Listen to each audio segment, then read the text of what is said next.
আসসালামু আলাইকুম। সবাইকে আমার সালাম জানাচ্ছি। আজকে আমি তোমাদের লেটারের বিষয় নিয়ে আলোচনা করব। কিভাবে তোমরা একটি লেটার দিয়ে সকল লেটার লিখতে পারো একবারে ইজিলি। লেটার অথবা ফর্মাল লেটার শর্টকাট টেকনিক 1-এ তোমাদের স্বাগত জানাই। যারা বানিয়ে লিখতে পারো অথবা যারা রিডিং করে মুখস্থ করতে পারো তাদের ক্ষেত্রটা আলাদা, এবং যারা লিখতে পারো না বানিয়ে, তাদের জন্য আজকের এই ফরম্যাটটি অত্যন্ত গুরুত্বপূর্ণ। কারণ একটি শর্টকাট টেকনিক যদি তোমরা অবলম্বন করো তাহলে এখান থেকে সকল তোমরা লেটার লিখতে পারবা। তো লেটার লিখতে গেলে কিছু নিয়ম কানুন রয়েছে, এই নিয়মগুলো অবশ্যই তোমাদের জানা প্রয়োজন। যেমন প্রথমে পরিচয় পর্ব, আমরা যে পত্র লিখবে তার ঠিকানা এবং নাম এবং তারিখ। পূর্বে আমরা তারিখ এইখানে দিয়েছিলাম, বর্তমানে আধুনিকতার ছোঁয়া এই লেটারে এসেছে, তো এখন লেটারে তারিখ এখানে লাগা হয়। ঠিক আছে, তো পত্রের শুরুতে অবশ্যই তোমাদের নাম লিখবা, এরপর ঠিকানা দিবা, ঠিক আছে, এরপর তারিখ দিবা, এরপর মাই ডিয়ার, এখানে নাম দিতে পারো অথবা যে কোনো কিছু দিতে পারো অথবা ডিয়ার দিতে পারো, ঠিক আছে।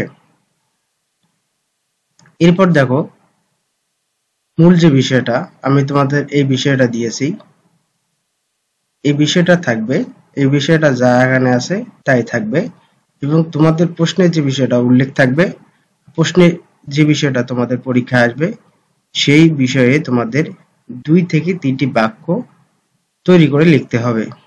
2 থেকে 3টি বাক্য তোমাদের ওই বিষয়ে সেন্টেন্স অনুযায়ী বা টেন্স অনুযায়ী তৈরি করে এখানে লিখতে হবে।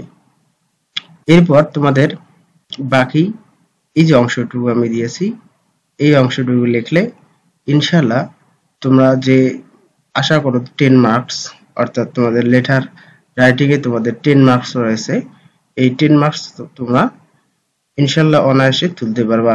তো অবশ্যই এই মাঝখানে যে গ্যাপটি রয়েছে এই গ্যাপটি কখনো ফাঁকা রাখা যাবে না। এখানে যে বিষয়টি আসবে সেই বিষয় সম্পর্কে 2-1টি লাইন লিখতে হবে, এটা অবশ্যই মাথায় রাখবা। আর অবশ্যই পরীক্ষায় যখন তোমরা লিখবা, কোনো লেটার লিখতে গেলে কোনো কাটাকাটি বা কোনো ভুল করা যাবে না, রাইট? তো আমি এখন তোমাদের এই লেটারটির বাংলা অর্থ করে দিচ্ছি, যাতে করে তোমাদের পড়া বা আয়ত্তে আনা ইজি হয়ে যায়। তো দেখো, at the beginnings of the letter, চিঠির শুরুতে বা পত্রের শুরুতে, take my deepest love and regard, আমার সালাম এবং গভীর ভালোবাসা নিও। I have I have handwriting letter now, তোমার পত্রটি এখন আমার হাতে।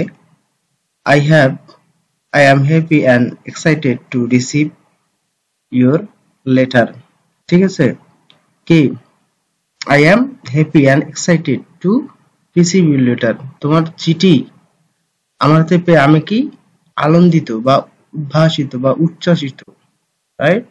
এরপর দেখো, I am writing this letter to you after a long time, মানে আমি অনেকদিন পর তোমাকে কি এই পত্রে লিখতেছি, রাইট? এরপর দেখো, I hope you and your family members are well, কি আমি মনে করি তোমার পরিবারের যে সদস্য আছে তারা সবাই ভালো আছে। By the infinite mercy of Almighty Allah, আল্লাহর অশেষ রহমতে, রাইট? এরপর দেখো, I am pretty good, আমি খুব ভালো। That the words now know to you need, মানে তোমার কিছু বিষয়ে জানা দরকার, রাইট? I hope, আমি মনে করি। এরপর পত্রের যে বিষয়টা আসবে সেই বিষয়ে তোমরা এখানে কয়েকটি লাইন তোমরা যা পারো লিখবা, রাইট? এরপর দেখো, I hope you understood, I hope you understand my words, I hope you understand my word. আমার মনে হয় তুমি বুঝতে পেরেছো। I went what I went to say so far. আমি আসলে কি বলতে চাই। Best wish to you. তোমার জন্য শুভকামনা রইল। My regard to your parents and my loves to your younger brother and sister. কি তোমার পিতামাতাকে আমার সালাম জানিও এবং তোমার ছোট ভাই এবং বোনকে আমার শ্রেণ জানিও। No more today. আজ আর নয়। I hope to hear from you soon. আমি আশা করি শীঘ্রই তোমার সম্বন্ধে জানতে পারবো। Your truly এবার সালাম রহিম বা তোমার নাম এখানে ব্যবহার করবা। তো প্রিয় শিক্ষার্থী বন্ধুরা, আজকে আমি এই ফরম্যাটটি তোমাদেরকে দিয়ে দিলাম। আশা করি লেটার রাইটিং শর্টকাট টেকনিক 1 দিয়ে তোমরা যে কোনো লেটার আসলে তোমরা দিতে পারবা। কাউকে চিঠিতে সম্বোধন করতে বা কাউকে কিছু জানাতে বা কারো সম্বন্ধে কিছু বলতে এই চিঠিটি তোমরা অবশ্যই ব্যবহার করতে পারবা। এখানে তোমরা অনেকেই প্রশ্ন করো, স্যার এই চিঠি বা এই ফরম্যাটটি ব্যবহার করে কি আমরা ফুল 10 মার্ক পাবো? হ্যাঁ, আমি বলবো যে অবশ্যই তোমরা 10 মার্ক পাবা, বাট এখানে তোমাদের যে বিষয়টি আসবে সেই বিষয়টি সম্বন্ধে 2 থেকে 3টি লাইন লিখতে হবে। তো আমি এই বিষয়গুলো সম্বন্ধে আরো আপডেট একটা লেটার আমি দেব আরো 2-1 দিন পর।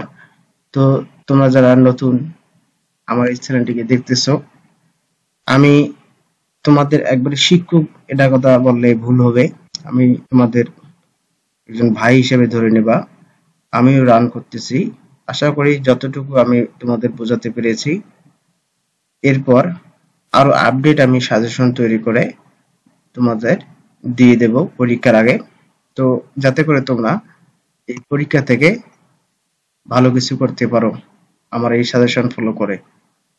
ধন্যবাদ জানিয়ে আমি লার্ন উইথ রবি ইউটিউব চ্যানেলের পক্ষ থেকে বিদায় নিচ্ছি। পরিশেষে তোমাদের সকলের সুস্বাস্থ্য এবং দীর্ঘায়ু কামনা করে আল্লাহ হাফিজ।